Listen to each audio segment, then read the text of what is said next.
ଲଘୁଚାପ ପ୍ରଭାବରେ ରାଜ୍ୟରେ ବର୍ଷା ଜାରି ରହିଛି।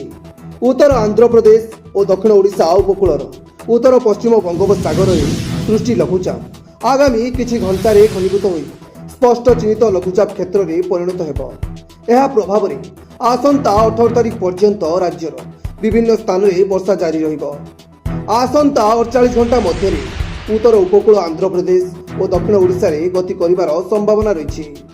ଲଘୁଚାପ ପ୍ରଭାବରେ ଆଜି ସାରା ରାଜ୍ୟରେ ପ୍ରବଳ ବର୍ଷା ହେବ।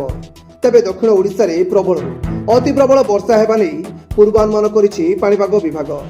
ମାଲକାନଗିରି ଓ କୋରାପୁଟ ଜିଲ୍ଲାରେ ବିଜୁଳି ଘଡ଼ଘଡ଼ି ସହ ପ୍ରବଳରୁ ଅତି ପ୍ରବଳ ବର୍ଷା ନେଇ ଅରେଞ୍ଜ ୱାର୍ଣ୍ଣିଂ ଜାରି ହୋଇଛି। ସେହିପରି ବାକି ସବୁ ଜିଲ୍ଲାରେ ପ୍ରବଳ ବର୍ଷା ପାଇଁ ୟେଲୋ ୱାର୍ଣ୍ଣିଂ ଜାରି କରିଛି ଆଞ୍ଚଳିକ ପାଣିପାଗ ବିଭାଗ। ଆସନ୍ତା 3 ଦିନ ରାଜ୍ୟର ବିଭିନ୍ନ ସ୍ଥାନରେ ବର୍ଷାର ପ୍ରଭାବ ଜାରି ରହିବ। ତେବେ 18 ତାରିଖରୁ ପାଗରେ ପରିବର୍ତ୍ତନ ହେବ ବୋଲି ସୂଚନା ରହିଛି। ବ୍ୟୁରୋ ରିପୋର୍ଟ 10 ବଜେ ଟିଭି।